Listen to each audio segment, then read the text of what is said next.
Yo, what's up? Good morning sa inyo lahat at mayroon tayong pupuntahan, i-rescue natin. Siservisan pala. So, yung isang tropa natin na naka-inmax ay bumigay ang CKP, kaya ang gagawin natin, pupuntahan natin ngayon at ayusin natin. Diyan lang sa Gentry yun. So, dapat hahatakin nila dito, kaya lang sabi ko, ako na lang pupunta kasi mahirap ang hatakin dahil inmax yun eh. Ang maghahatak ay RS lang, kaya sabi ko ako na lang, kaya pupuntahan natin ngayon para palitan ng CKP. Okay,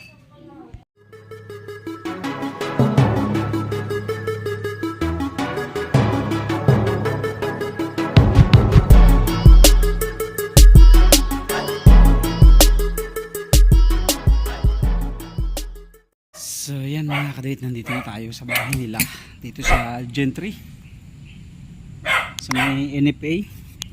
So check na natin yung motor niya kung ano ang magiging resulta. So double check muna natin yung fuel pump motor. 12.5. Ano yung mga muna, patay muna. Okay, andar, buhay.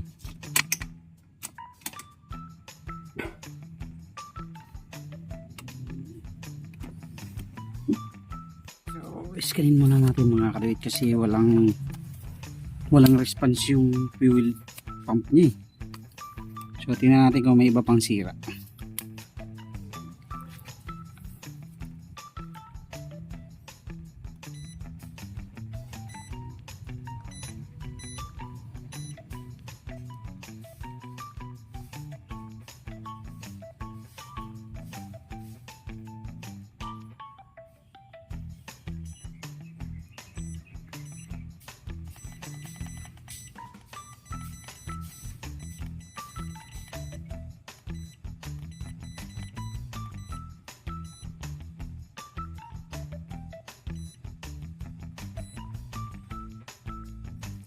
Check natin kung ano.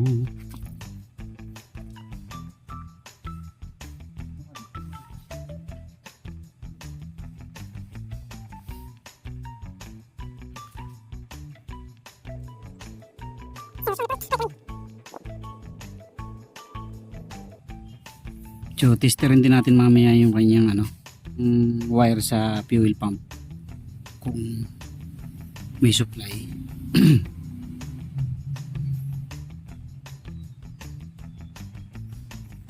So, pansamantala, check lang muna natin yan para bago tayo magbaklas. Pero last time in-scan ko na rin to. Ang naging problema nito ay CKP. So, may fault siya na 6. So, ginawa ko, dinilit ko.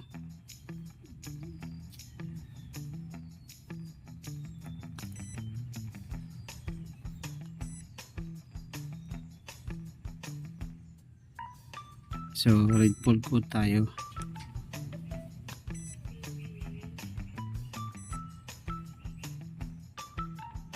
CKP nga talaga, oh. 218. Kang sa position sensor.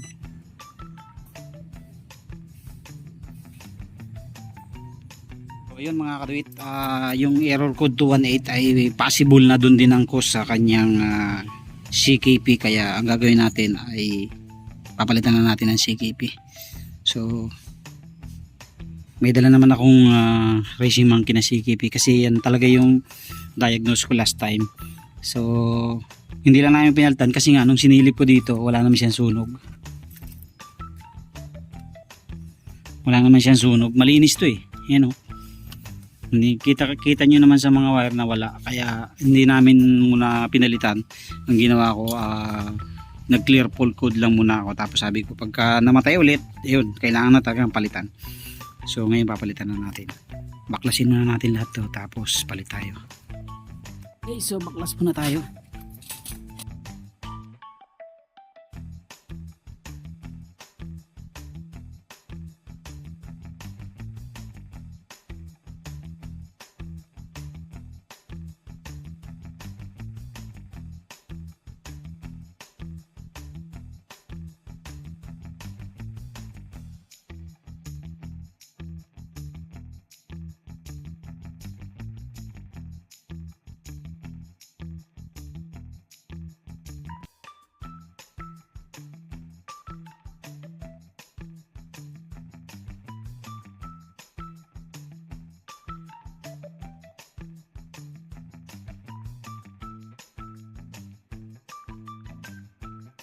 kadwit yan ano natin, binugahan natin ng WD-40.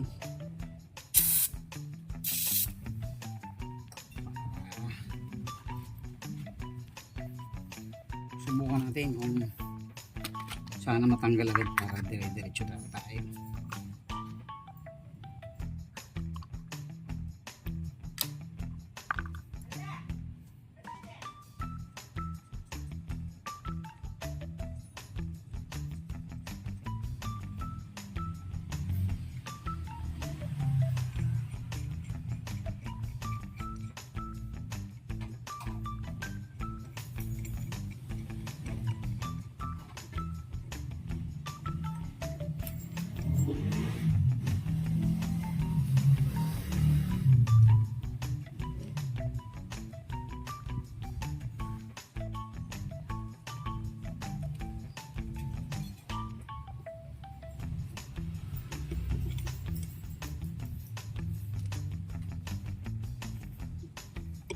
Okay, subukan natin.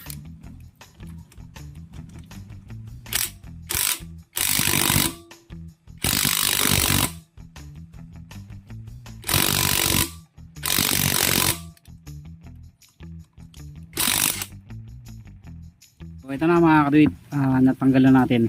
Ayan na. So ang problema lang natin yung ating nilagay na anti-bulging. So hindi natin matanggal, so gagawa natin ng paraan. So yan kasi talaga yung purpose niyan, para hindi mag-bulge itong thread. So worst niyan ay bibiyakin tapos tatanggalin, yung pinakahuling option niyan. So gagawa natin paraan, try natin sinsilin. Mga kapit, nabunot na natin yung magneto. Ang problema ito, hindi matanggal yung ating anti-bulging na special tool. So worst yan, bibiyakin na lang natin tapos sisirain na. Ang importante hindi nag-bulge tong thread. So yun kasi yung purpose din yan talaga, para hindi masira yung thread. So gagrinderin na lang natin mamaya, tapos titik-tikin na lang.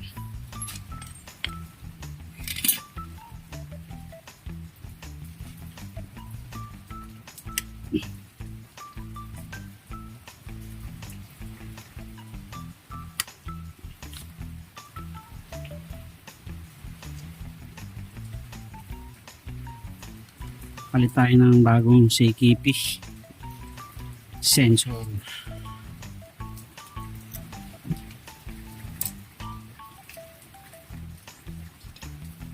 Umulan pa. Problema, umulan pag uwi natin. Kaya yung mga may ganito mga kadwit, habang bata pa yung motor nyo, kahit wala pang sira, ipabuksan nyo na after 1 year, tapos palibricate nyo para hindi ganyan.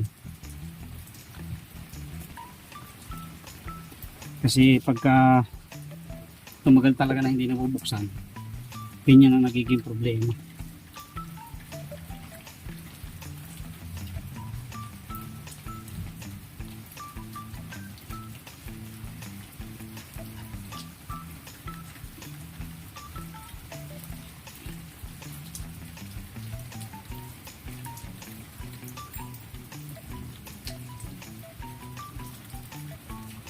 Yes.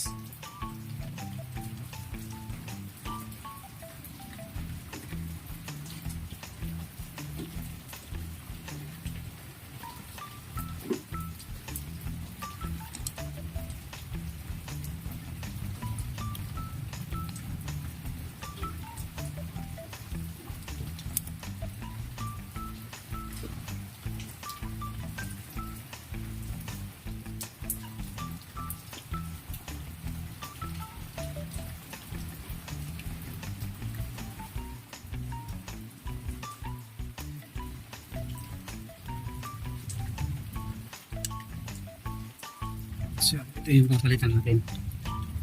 CKP sensor. Tanggalan natin ating CKP. So, ito yun. Stuck pa yan, no? Stuck pa. So maglilinis muna tayo, then kabit na natin. So itong problema pa natin kung paano natin tatanggalin, pero kaya didiscard lang natin. Tinatla natin para matanggal.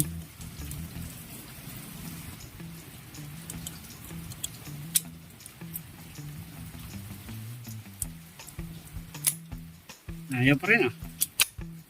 Mikot na eh. Tapos na tayo. Ginawa natin ang paraan yung ating special tool yan. Biniyak natin para matanggal. Kasi nag-bulge na yung dulo eh. Tapos ginrinder natin ng konti yung dulo para mawala yung isang layer na nag-bulge. So okay na. Medyo hard to insert pa lang kasi nga nag-bulge nga yung dulo. So lalamisan na lang natin yan.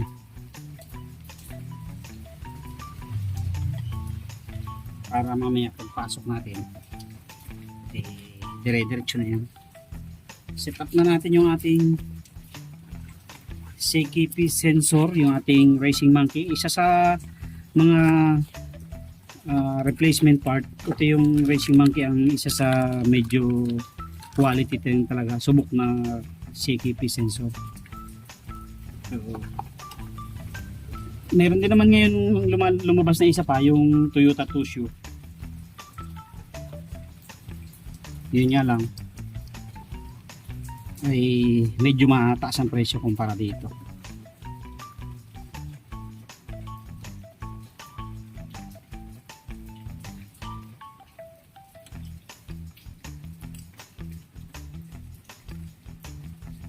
So ganyan lang naman yan. Tapos lagyan nyo na yung screw dito, dalawa.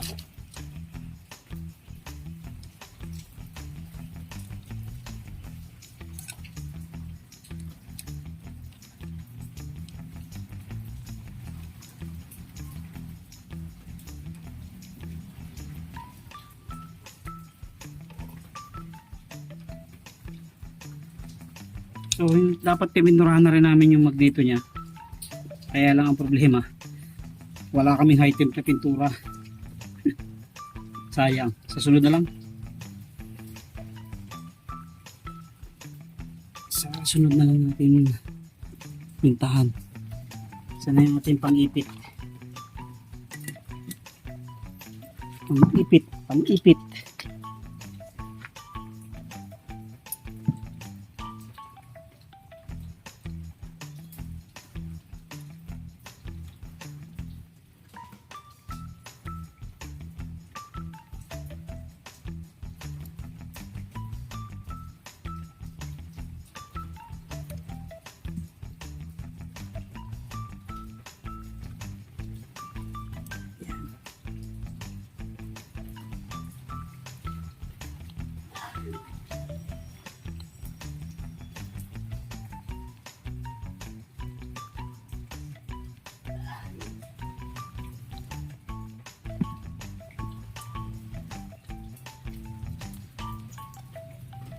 Okay. Tapos ensure nyo na nalinisan nyo mga kaduit. So para maganda ang balik.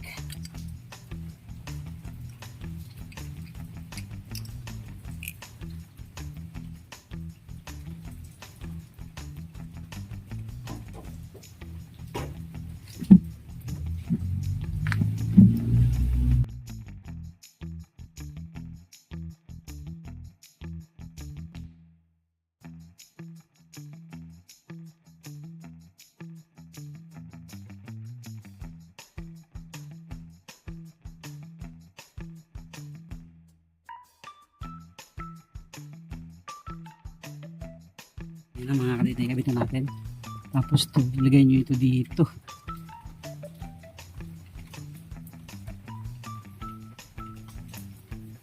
Hindi pasukin ng tubig.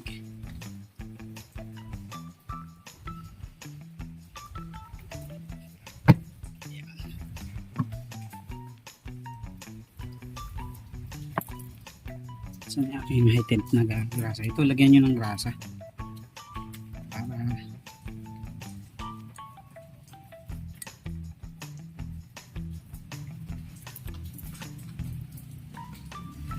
So may kunya naman yan, tapat nyo lang yung kunya doon.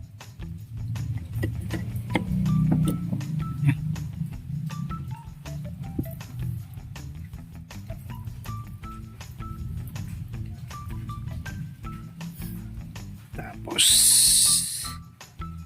washer.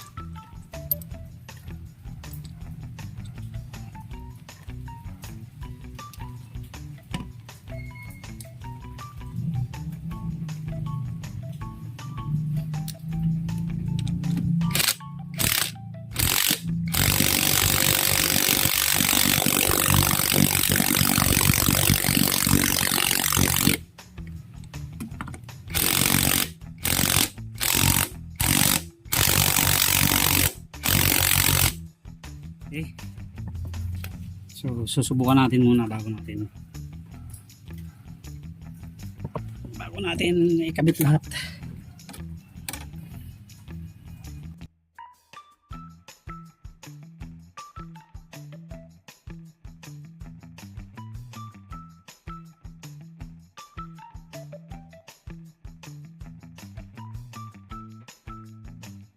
So ito na mga kaduit at natanggal na natin. So pagbunot natin ng sakit, ayan na. Puthol lang isang paa. Ayan, sakit ng NMAX. Lalo kapag nakakalog. So yan na. Bumigay na yung isang paa niya. So papalitan natin. Buti may dala tayong IC dyan. Papalitan natin. So ito na mga kaduit. Replacement lang ilalagay nating IC fuel. Replacement kasi wala naman talaga nabibiling orig niyan. So makakabili ka ng mga ganyan yung Seaworks, Crayon, FC. So marami na mga brand dyan. So yun naman lahat replacement. So ang importante lang ay mabuhay yung ating controller ng fuel pump. Okay? So kabit na natin. So tatanggalin lang natin yan. Susundutin ng flat screw. Tapos salpak natin yan. Natanggal na natin mga kaduit dito. So bali ang isang paa. So kabit natin to. So ganyan lang. Sasapakin natin ganyan.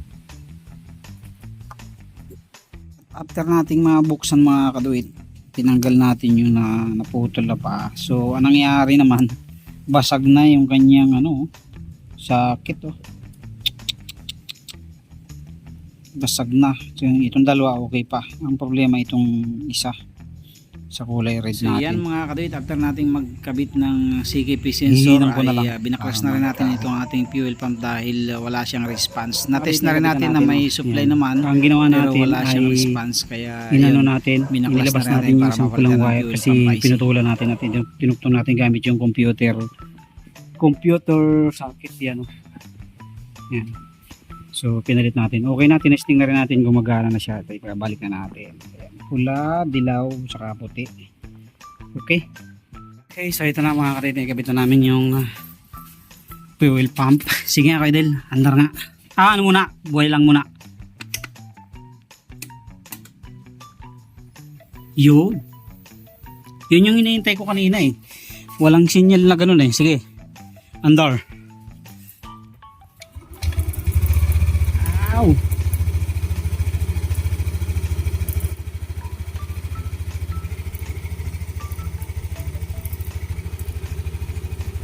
Yeah, sige. Oh. Okay na mga kadit. Kakabit na natin yung mga pyesa. Wala naman siyang check engine. So, salpak na natin kasi naghihintay na yung anak ko. Inaabot na tayo ng 11:30. So, salpak na muna natin yung mga gamit dito para tapos na tayo. So, ito na mga kadit. Tapos na tayo. Sige, pa-start nga ulit natin. Ikabit na natin lahat. Nagpalit tayo ng CKP at saka fuel IC pump. Ayos na. Ang battery mo 13 55 na pala to eh no. Battery ay ayun 13.5 pa naman. Okay pa. So yun na mga kapatid, lilinisin na lang yan kasi nakatambak na isang linggo yan. Ayos na. So tapos na tayo, pauwi na tayo.